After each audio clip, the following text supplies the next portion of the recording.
जौनपुर लोकसभा के भारतीय जनता पार्टी के प्रत्याशी कृपा शंकर सिंह को दिल्ली जाने के लिए चुनाव मैदान में जमकर पसीना बहाना पड़ेगा। यदि जरा सी भी चूक हुई तो वे जौनपुर सीट पर कमल खिलाने में कामयाब नहीं होंगे। ऐसा हम इसलिए कह रहे हैं क्योंकि विधानसभा चुनाव 2022 के परिणाम के आंकड़े ऐसे ही कुछ इस तरफ इशारा करते हैं। इस लोकसभा क्षेत्र के 5 विधानसभाओं में शाहगंज और बदलापुर सीट मामूली वोट के अंतर से बीजेपी जीत पाई है। सदर सीट पर 8000 वोटों से जीत मिली है, जबकि मल्हनी विधानसभा में भाजपा की जमानत जब्त हो गई थी। मोगरा बादशाहपुर सीट पर सपा ने 5000 से अधिक मतों के अंतर से अपना परचम लहराया था।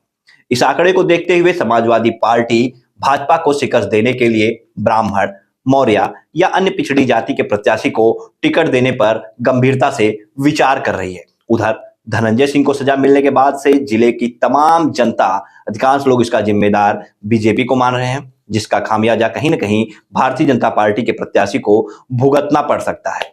जी हाँ, अगर भारतीय जनता पार्टी के प्रत्याशी कृपा शंकर सिंह पर खाटी नेताओं और कार्यकर्ताओं की कृपा नहीं हुई तो कृपा शंकर सिंह का सांसद बनने का ये जो सपना है वो कहीं ना कहीं चकनाचूर हो सकता है। जी हाँ, तो चलिए अब आपको दिखाते हैं पिछले विधानसभा चुनाव में क्या कुछ आंकड़े रहे। जौनपुर संसदीय क्षेत्र के बदलापुर विधानसभा सीट पर रमेश मिश्रा ने मात्र 2448 वोटों के अंतर से सपा प्रत्याशी से जीत दर्ज की थी। रमेश मिश्रा को कुल 82,391 मत मिला था, जबकि सपा प्रत्याशी ओम प्रकाश उर्फ बाबा दुबे को 79,943 वोट मिले थे। शाहगंज से भाजपा निषाद राज पार्टी के रमेश सिंह मात्र 1500 मतों से अंतर से जीत दर्ज कर पाए थे। रमेश सिंह को कुल 87,233 मत मिले थे, तो वहीं सपा के शैलेंद्र यादव ललई को 85,733 वोट मिला था, जबकि ओवैसी के पार्टी के प्रत्याशी को 8,128 वोट मिला था। सपा प्रत्याशी को मिली हार का कारण ओवैसी के प्रत्याशी को ही माना जा रहा है। वहीं मल्हनी विधानसभा सीट पर भाजपा प्रत्याशी की जमानत वो जब्त हो गई थी। इस सीट पर सपा के लकी यादव को 97,351 वोट मिले हैं। दूसरा स्थान जनता दल पार्टी के प्रत्याशी पूर्व बाहुबली सांसद धनंजय सिंह के खाते में था, जिन्हें 79,830 वोट मिले थे। वहीं भाजपा के पूर्व सांसद केपी सिंह जो वहां से प्रत्याशी थे, उन्हें मात्र 18,319 मत मिल पाया था।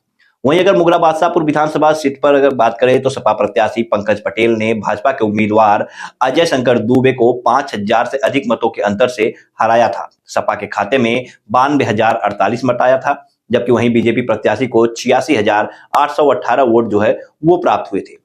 सतर विधानसभा सीट पर सूबे के मंत्री, नगर विधायक, भाजपा प्रत्याशी गिरीश चंद्र यादव देहाती क्षेत्र के सपा उम्मीदवार से शिकस्त खाते हुए शहरी इलाके में बढ़त लेकर 8000 वोटों के अंतर से जीत दर्ज करे थे। भाजपा प्रत्याशी गिरीश यादव को कुल 97,760 वोट मिले थे, जबकि सपा प्रत्याशी अरशद खान को 89,708 मत मिला था। वहीं कांग्रेस के नदीम जावेद को भी 12,000 से अधिक वोट प्राप्त हुए थे। वहीं इस लोकसभा चुनाव में सपा कांग्रेस एक साथ मिलकर चुनाव 2022 के विधानसभा चुनाव में सपा और कांग्रेस को मिले मतों को जोड़ दिया जाए तो भाजपा प्रत्याशी की हार वो दिखाई पड़ रही है। लोकसभा चुनाव अगर 2019 की हम बात करें तो सपा बसपा गठबंधन के प्रत्याशी श्याम सिंह यादव ने जीत दर्ज किया था। श्याम सिंह यादव को कुल 5,21,128 वोट मिला था, जबकि भाजपा के केपी सिंह को 4,40,192 मत प्राप्त हुआ था। वहीं कांग्रेस के देवव्रत मिश्रा के खाते में 27,185 वोट आया था।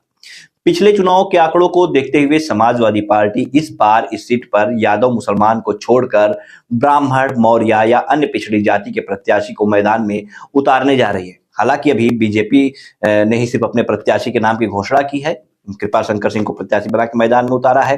वहीं समाजवादी पार्टी के गठबंधन जो प्रत्याशी हैं वो उनके नाम की भी घोषणा नहीं हुई है, लेकिन कहीं ना कहीं ये जो आंकड़े हैं पिछले लोकसभा चुनाव और विधानसभा चुनाव के, वो ये बताते हैं कि कृपा शंकर सिंह को काफी मेहनत करनी पड़ेगी, फील्ड में खूब पसीना बहाना पड़ेगा और लोगों की नाराजगी दूर करनी पड़ेगी, तब जाकर के वो जौनपुर लोकसभा सीट पर कमल खिलाने में कामयाब हो पाएंगे, वरना फिर उन्हें हार का सामना करना पड़ सकता है।